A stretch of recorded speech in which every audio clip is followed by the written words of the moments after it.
Ward ಜಾಗನೂರಹಟ್ಟಿ ಮತ್ತು 2ನೇ ವಾರ್ಡ್ಗೆ ಹೋಗುವ ಕನ್ನಯ್ಯನಹಟ್ಟಿ ರಸ್ತೆ ಕಳೆದ 4-5 ದಿನಗಳಿಂದ ಸುರಿಯುತ್ತಿರುವ ಧಾರಾಕಾರ ಮಳೆಗೆ ರಸ್ತೆ ಕೆಸರುಗದ್ದೆಯಂತಾಗಿದೆ ಎಂದು ಕರವೇ ಕನ್ನಡ ಸೇನೆ ತಾಲೂಕು ಅಧ್ಯಕ್ಷ ಪಿ ಮುತ್ತಯ್ಯ ಜಾಗನೂರಹಟ್ಟಿ ತಿಳಿಸಿದ್ದಾರೆ. ಅವರು ಸೋಮವಾರ ಪಟ್ಟಣ ಪಂಚಾಯಿತಿ ವ್ಯಾಪ್ತಿಯ ಜಾಗನೂರಹಟ್ಟಿ ಗ್ರಾಮದಲ್ಲಿ ಮಳೆಯಿಂದಾಗಿ ಕೆಸರುಗದ್ದೆಯಂತೆ ಆಗಿರುವ ರಸ್ತೆ ವೀಕ್ಷಣೆ ಮಾಡಿ ಮಾತನಾಡಿದರು. 1ನೇ ವಾರ್ಡಿನ ಜಾಗನೂರಹಟ್ಟಿಯಿಂದ ಕನ್ನಯ್ಯನಹಟ್ಟಿಗೆ ಶಾಲೆಗೆ ಹೋಗುವ ವಿದ್ಯಾರ್ಥಿಗಳು ಮತ್ತು ಜಮೀನುಗಳಿಗೆ ಹೋಗುವ ರೈತರು ರಸ್ತೆಯಲ್ಲಿ ಸಂಚಾರ ಮಾಡುವುದರಿಂದ ತಗ್ಗು ಗುಂಡಿಗಳಿಂದ ಕೂಡಿರುವ ರಸ್ತೆಯಲ್ಲಿ ಸಂಚಾರ ಮಾಡುವುದೇ ಕಷ್ಟಕರವಾಗಿದೆ. 2ನೇ ವಾರ್ಡ್ಗೆ ಹೋಗುವ ಮಾರ್ಗವಾಗಿ ರಸ್ತೆ ಇದು. ಸುಮಾರು ಈ ಜಲಜೀವನ್ ಇವರು ಜಲಮಂಡಳಿ ಆಫೀಸ್ ಅವರು ಸುಮಾರು ಸರಿ ಹೇಳಿದ್ವಿ, ಇಲ್ಲೇನು ಮಾಡಿಬಿಟ್ಟಿದ್ದಾರೆ, ಗುಂಡಿಗಳು ಓಡಿಬಿಟ್ಟಿದ್ದಾರೆ, ಗಾಡಿಗಳು ಓಡಾಡಿಬಿಟ್ಟು 1-1.5 ಅಡಿ 2 ಅಡಿ ಸೀದಾ ಗುಂಡಿಗಳು ಬಿದ್ದಿದ್ದು. ಸಾಕಷ್ಟು ಸರಿ ನಾನು ಹೇಳಿದ್ದೀನಿ. ಫಸ್ಟು ಬಂದುಬಿಟ್ಟು ಅದನ್ನು ಕ್ಲೀನ್ ಮಾಡಿಬಿಟ್ಟು ರಸ್ತೆನ ಇದು ಮಣ್ಣು ಹಾಕಿಬಿಟ್ಟು ಕ್ಲೀನ್ ಮಾಡಿರಿ ಅಂತಂದು ಹೇಳಿದ್ದೀನಿ. ಮತ್ತು ಅಧ್ಯಕ್ಷರಿಗೂ ಸಹ ನಾನು ತಿಳಿಸಿದ್ದೀನಿ. ಆದರೂ ಕೂಡ ಇದು ಗಮನದಲ್ಲೇ ಇಲ್ಲ.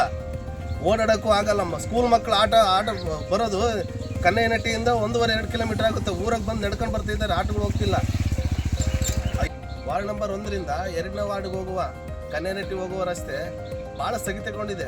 ಅದರ ಕಾರಣ ಏನಂದರೆ, ಈಗ ಮಳೆಗಾಲದಲ್ಲಿ ಇವರು ಜಲಮಂಡಳಿ ಆಫೀಸರ್ ಕೆಲಸ ಮಾಡೋದ್ರಿಂದ ಭಾಳ ಅನನುಕೂಲ ಆಗ್ತಿದೆ.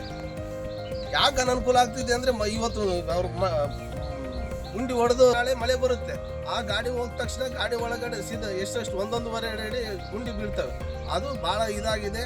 ಈ ಜಲಮಂಡಳಿ ಆಫೀಸರ್ ಕೆಲವು ದಿನಗಳಲ್ಲಿ ಕೆಲಸ ನಿಲ್ಲಿಸ್ರಿ, ಮಳೆಗಾಲ ನಿಂತ ಮೇಲೆ ಮಾಡ್ಕೊಂಡು ಹೋಗ್ರಿ. ಈಗ ಏನಿದೆ ಈ ರಸ್ತೆ ನಾಳೆ ಒಳಗಡೆ ಕೆಲಸ ಮುಗಿಬೇಕಂತ ನಾನು, ಇಲ್ಲಾಂದ್ರೆ ಉಗ್ರವಾದ ಹೋರಾಟ ಮಾಡಿ. ಇನ್ನು ಜಾಗನೂರಹಟ್ಟಿ ಗ್ರಾಮದಲ್ಲಿ ಜೆಜೆಎಂ ಜಲಜೀವನ್ ಮಿಷನ್ ಕಾಮಗಾರಿ ಮಾಡುವವರು ರಸ್ತೆ ತುಂಬೆಲ್ಲ ತಗ್ಗು ಗುಂಡಿಗಳನ್ನ ತೆಗೆದಿರುವುದರಿಂದ ಗ್ರಾಮದಲ್ಲಿ ಬೈಕ್ ಸವಾರರು ಮತ್ತು ಆಟೋ ಸವಾರರು ಸಂಚಾರ ಮಾಡುವುದೇ ಕಷ್ಟಕರವಾಗಿದೆ. ಸಂಬಂಧಪಟ್ಟ ಅಧಿಕಾರಿಗಳು ಕೂಡಲೇ ರಸ್ತೆಯನ್ನ ದುರಸ್ತಿಪಡಿಸಿ ಸುಗಮ ಸಂಚಾರಕ್ಕೆ ಅನುವು ಮಾಡಿಕೊಡಬೇಕು ಎಂದು ಕರವೇ ಕನ್ನಡ ಸೇನೆ ತಾಲೂಕು ಅಧ್ಯಕ್ಷ ಪಿ ಮುತ್ತಯ್ಯ ಜಾಗನೂರಹಟ್ಟಿ ಆಗ್ರಹಿಸಿದ್ದಾರೆ.